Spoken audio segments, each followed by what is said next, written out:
नमस्कार। मैं Rajkishore Joshi UK talk YouTube channel में आप सभी का अभिनंदन करता हूं। साथियों, आज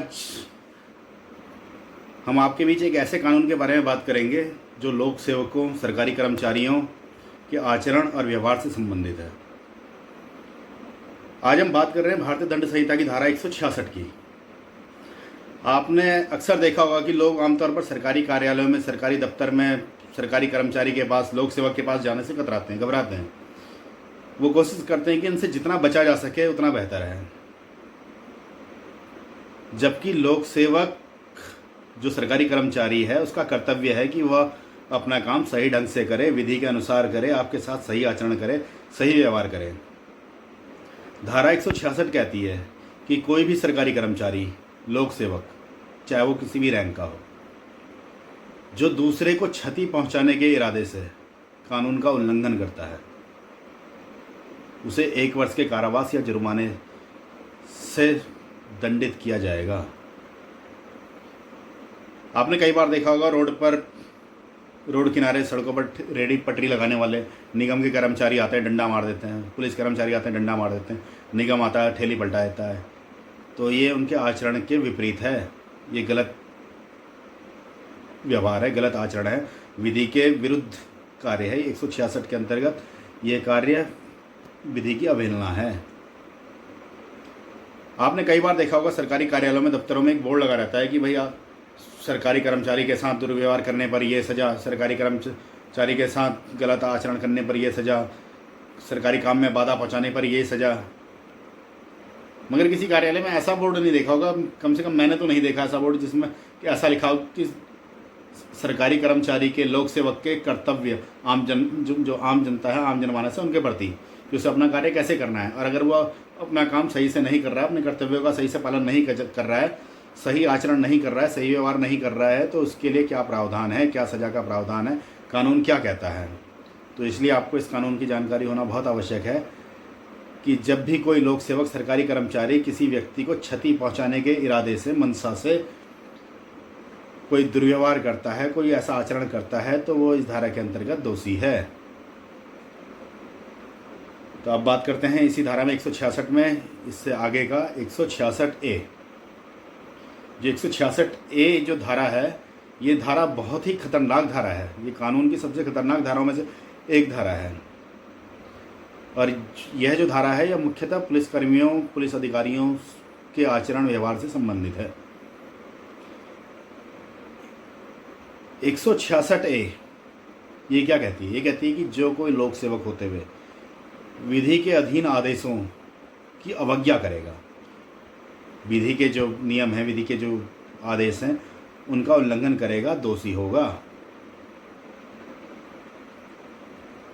मुझे लगता है कि आज भी पुलिसकर्मियों को सही प्रशिक्षण के अभाव में पुलिस आज भी गलती करती है और बहुत लगातार निरंतर करती आ रही है।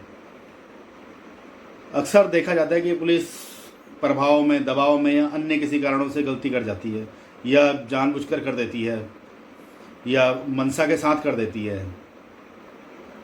तो यह जो धारा है 166A, पुलिस को गलत अनुसंधान, दूषित अनुसंधान करने से रोकती है। मेरा पुलिसकर्मियों से भी आग्रह है, अगर कोई भाई से देख रहा है और उसको जानकारी है इन धाराओं की, तो बहुत अच्छी बात है। और अगर जानकारी नहीं है तो वो ध्यानपूर्वक देखे। और मैं उनसे आग्रह करना चाहूँगा कि वो किसी भी मामले में जब कोई अनुसंधान करे तो निष्पक्ष करे, सही अनुसंधान करे, विधि के नियमों का पालन करते हुए अनुसंधान करें, क्योंकि और आप बाध्य हैं सही अनुसंधान करने के लिए। आपने कई बार देखा होगा, लोगों को कहते सुना होगा कि वो बोलते हैं कि भाई पुलिस ने मेरे मामले में सही कार्रवाई नहीं करी, मेरे साथ अन्याय किया। तो अगर कोई जानकार आदमी हुआ, जिसे इस कानून की जानकारी है, जागरूक आदमी है, और अगर उसने साबित कर दिया कि मेरे मामले में सही अनुसंधान नहीं हुआ है, निष्पक्ष अनुसंधान नहीं हुआ है, तो पुलिसकर्मियों को भारी मुसीबत का सामना करना पड़ सकता है। तो 166A जो है, इसमें मैं आपको आगे बताऊंगा। अब मैं इसमें ये बता दूं अनुसंधान क्या होता है, कि अनुसंधान के बारे में बताया था मैं। अनुसंधान है जब पुलिस को किसी घटना की इत्तला मिल जाती है, जानकारी मिल जाती है, उसके बाद जो प्रक्रिया शुरू करती है, उस प्रक्रिया के लास्ट तक जो उस प्रक्रिया में जैसे मौका मुआयना, नक्शा नजरी, जांच, तलाशी, जो जो चीज़ें हैं, अंतिम रिपोर्ट लगाने तक की जो प्रक्रिया है वो अनुसंधान कहलाती है। 166A ये 3 भागों में है। 166A का A, B, C। तो मैं आपको कानून की भाषा में ना बता के सरल भाषा में बता देता हूँ। इसमें 166A को नंबर 1,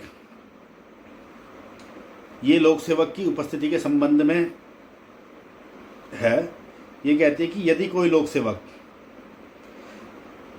या कोई पुलिस अधिकारी जिससे अपेक्षा की जाती है कि उसकी उपस्थिति वहाँ पर हो और वो उसकी उपस्थिति वहाँ पर नहीं होती है, तो वह इसके अंतर्गत दोषी है। फॉर एग्जाम्पल, कोई पुलिस अधिकारी है, अगर उसको सूचना दी जाती है, मान लिया आपने किसी को सूचना दी पुलिस अधिकारी को कि जी फला फला जगह पर कोई दुर्घटना हो गई है, तो वह अगर वो पुलिसकर्मी, पुलिस अधिकारी उस मौके पर नहीं जाता, अपने जो अधीनस्थ उनको नहीं भेजता या उस पर कोई कार्रवाई नहीं करता, तो वह इसने विधि की अवज्ञा करी है, वह इसके अंतर्गत दोषी है। नंबर 2, पुलिस अधिकारी जब अनुसंधान करता है, जब उसे किसी मामले की घटना की जानकारी मिल जाती है और उसमें जब वो आगे कार्रवाई करता है, तो अगर वो गलत अनुसंधान करता है, दूषित अनुसंधान करता है, या किसी पक्ष का फेवर करता है, या किसी को जानबूझकर फंसाता है, या किसी को जानबूझकर बचाता है, तो वह इसके अंतर्गत दोषी है। वह गलत दूषित अनुसंधान जो कर रहा है, तो वह इस धारा के अंतर्गत गलत कार्य कर रहा है, विधि की अवज्ञा कर रहा है। इसमें मैं आपको एक एग्जाम्पल भी बता देता हूँ। मेरी वकालत की पढ़ाई के शुरुआत के दौरान में मेरे कोई मित्र हैं, उसके जानने वाले को कुछ लोगों ने पीट दिया। जब हमें जानकारी मिली, हम गए, तो वो जब तक पीट पाट के चले गए थे, तो हम जो परिचित थे हमारे, हम उन्हें हॉस्पिटल ले गए, मेडिकल कराया, थाने में गए। सवेरे 9 बजे थाने में गए, हमने एप्लीकेशन दी, तो दूसरी पार्टी को बुलाया। दूसरी पार्टी जब थाने में आई तो देखा दूसरी पार्टी बड़े अकड़ मार के थाने में आते ही बोल रही है वो कोई फ़र्क नहीं पड़ता, देख लेंगे हम, थाना कचहरी सब देख लेंगे। तो पहले तो मेरी समझ में नहीं आया इनकी इतनी हिम्मत कैसे कि थाने में ऐसे बोल रहे हैं। तो मैं पता चला कि ये जो दूसरा पक्ष है तो बहुत पावरफुल पक्ष है, बहुत ताकतवर पक्ष है, बहुत सामर्थ्यवान पैसे वाला पक्ष है।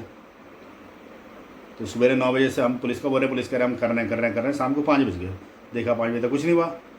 5 बजे जब हम थाना प्रभारी को पास गए, हम सीधा हमने बोला जी आप, हम सुबह से यहाँ खड़े हैं, आपने कार्रवाई नहीं करी। तो थाना प्रभारी कहते हैं इसमें क्या कार्रवाई करनी, कुछ है ही नहीं इसमें। हमने बोला जी क्या मतलब कुछ नहीं है, कैसे कह रहे हैं आप। तो थाना प्रभारी कहते हैं कि क्या है, हमने बोला जी मारपीट हो रखी, मेडिकल है, सीसीटीवी फुटेज है वहाँ पर, आप वो रिकॉर्ड में है, वो देख लीजिए। बोला क्या है मेडिकल, बोला स्क्रैचेज हैं, बोला इसमें कोई धारा धुरा नहीं बनती, कोई मुकदमा नहीं बनता, बोला जाओ। हमने बोला आप कर रहे हो नहीं कर रहे हो, आप हाँ ना बताओ, आपने करना है या नहीं करना है कार्रवाई इस पर। तो प्रभारी जो थाना प्रभारी थे उनको भी मालूम था शायद कि ये वकील हैं इस तरह का, तो उन्होंने सब इंस्पेक्टर को बुलाया, हमारी एप्लीकेशन उसको पकड़ा, उसने ये लो वेचना में डाल देने से। तो हमें उनका जो आचरण है बड़ा ख़राब लगा।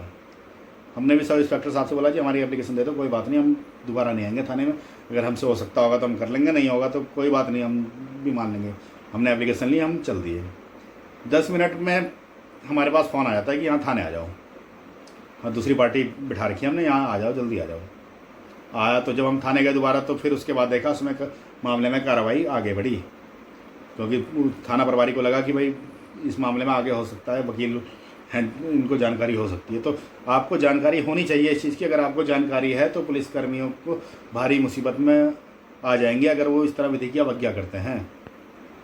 नंबर 3, नंबर जो 3 166A का जो C पार्ट है, ये महिलाओं से संबंधित है। महिलाओं से संबंधित है। इसमें जो है मामला ये कहता है कि जब किसी पुलिसकर्मी अधिकारी को कोई सूचना मिल जाती है महिलाओं से संबंधित अपराध में, तो इसमें कुछ अपराध हैं जो भारतीय दंड संहिता की धारा में 326 का ख, जो ये एसिड अटैक, तेजाब अटैक वाला है, 354 ख महिलाओं की लज्जा भंग का, 370 मानव दुर्व्यापार का, व्यक्तिगत दुर्व्यापार का, 376 बलात्संग, 509 महिला की लज्जा का अनादरण से संबंधित।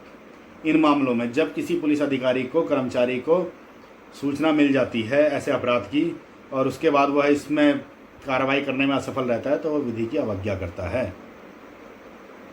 तो ये जो 166 के ए के जो 3 हैं A, B, C, वो तीनों मैंने आपको बता दिए हैं। ये तीनों ये बहुत ही महत्वपूर्ण है। इसमें मैं आपको एक चीज़ और बताता हूँ, ये अपराध की प्रवृत्ति बताता हूँ जो बहुत इंपॉर्टेंट है। ये अपराध की जो प्रवृत्ति, ये अपराध जो कहता है, इसकी विशेषताएं क्या है। सबसे पहली बात, 166 एक गंभीर प्रकृति का अपराध है, ये एक संज्ञेय अपराध है, नंबर 1। नंबर 2, ये असमनीय अपराध है। इसमें ऐसा नहीं है कि अगर इस पर अगर एक बार मामला दर्ज हो गया तो कोई भी पुलिस अधिकारी कर्मचारी दूसरे पक्ष को डरा के, धमका के, लालच दे के किसी तरह से समझौता नहीं कर सकता। ये कंपाउंडेबल ऑफेंस नहीं है, इसमें समझौते की कोई गुंजाइश नहीं है। नंबर 3, ये प्रथम श्रेणी मजिस्ट्रेट के द्वारा सुना जाने वाला अपराध है। नंबर 4, इस मुकदमे में अगर पक्षकार ने साबित कर दिया कि 166A के तहत विधि की अवज्ञा की गई है तो कम से कम 6 माह और अधिकतम 2 वर्ष के कारावास और जुर्माना या दोनों से दंड का प्रावधान है। और इसमें डेफिनेटली सज़ा होनी है, ये कंफर्म है। अगर 166A साबित हो जाती है तो सज़ा कंफर्म है।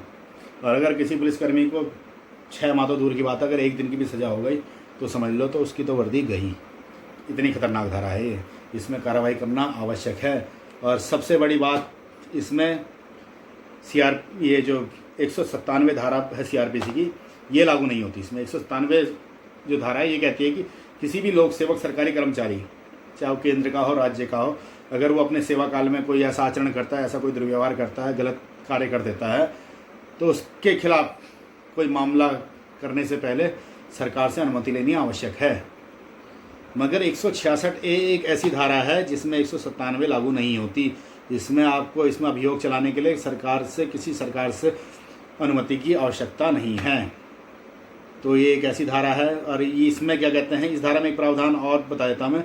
इस धारा के साथ 166A के साथ 36 CRPC, जब आप 166A में किसी आयोग के खिलाफ शिकायत करते हैं और उस पर कार्रवाई नहीं होती है तो SHO से लेके SP और SP से ऊपर की पंक्ति के भी जो अधिकारी हैं वो सब भी इस अपराध में बराबर के दोषी माने जाएंगे।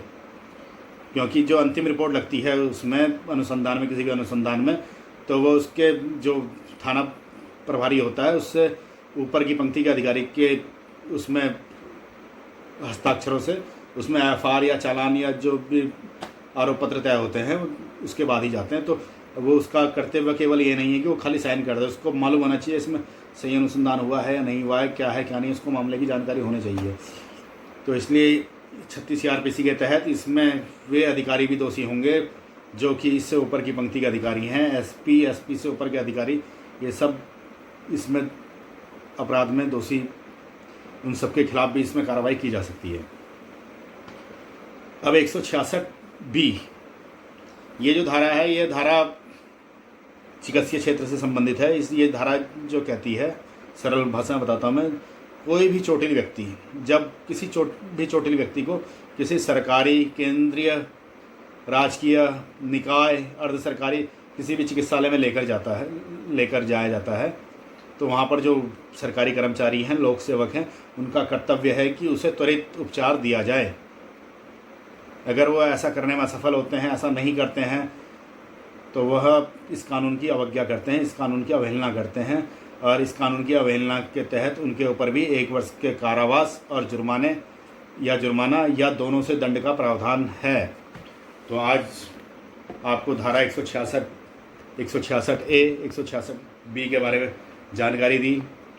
अगर आपको इन धाराओं की सही जानकारी हो जाए तो कभी कोई लोक सेवक, कोई सरकारी कर्मचारी, कोई पुलिस अधिकारी आपके साथ गलत नहीं कर सकता, आपके साथ अन्याय नहीं कर सकता यदि आप सही हैं। तो हमारा प्रयास यही है कि आप सभी लोग जागरूक बने, समझदार बने, जानकार बने। और अगर आपको लगे कि आपकी जानकारी आपके काम की है, समाज के काम की है, तो इस वीडियो को आगे और लोगों तक भी पहुंचाएं, शेयर करें। और अगर आपको और कोई वो चाहिए, इसमें और कोई नई जानकारी चाहिए, तो आप कमेंट करके ही बता सकते हैं। आगे फिर नई जानकारियों के साथ आपके बीच में आते रहेंगे। जय हिंद, जय भारत।